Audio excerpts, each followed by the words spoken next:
When people think of British rock and roll, they think of Cliff Richard.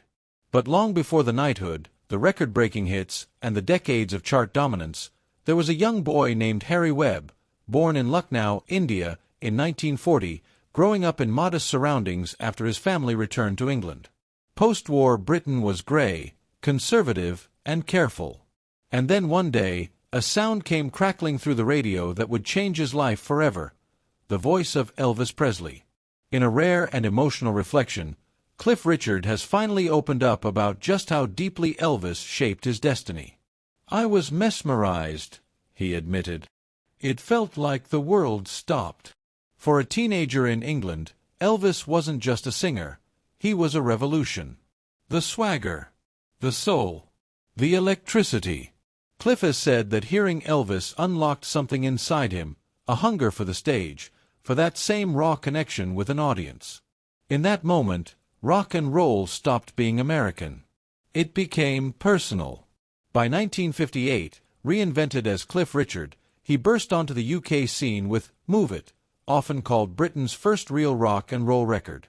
Backed by the Shadows, he became the face of a new youth culture. The press quickly labeled him Britain's Elvis. It was flattering and suffocating. Cliff now admits the comparison was a double-edged sword. To be mentioned in the same breath as Elvis was an honor, but it also meant living under a giant shadow.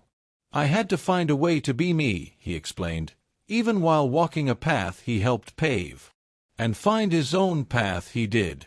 While Elvis conquered America, Cliff built an empire across the UK, Europe, Australia, and beyond, selling over 250 million records and becoming the only artist to score UK #1 singles across 5 consecutive decades. From Living Doll to Devil Woman to We Don't Talk Anymore, he evolved with the times, shifting from rebellious rocker to polished pop icon, all while holding firmly to his Christian faith and clean-cut image. But for all his success, one regret still lingers: he never met Elvis.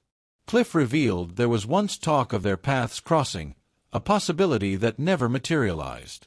Then in 1977, Elvis was gone. "It was like losing a brother I'd never met," Cliff confessed.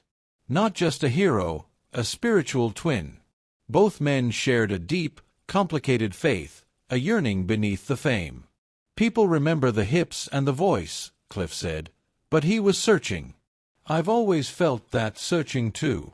Cliff's own life has been marked by sacrifice, remaining unmarried, choosing career and family duty over lasting romance, caring for his mother through illness, weathering public storms with quiet resilience. Through it all, the echo of Elvis never faded. Not as imitation, but as ignition, the spark that started everything. Now in his 80s, still performing, still recording, Sir Cliff Richard stands as a legend in his own right. Yet in breaking his silence about Elvis, he reminded the world of something beautifully human. Even icons have idols. And sometimes, the greatest tributes aren't sung on stage. They're carried quietly in the heart for a lifetime.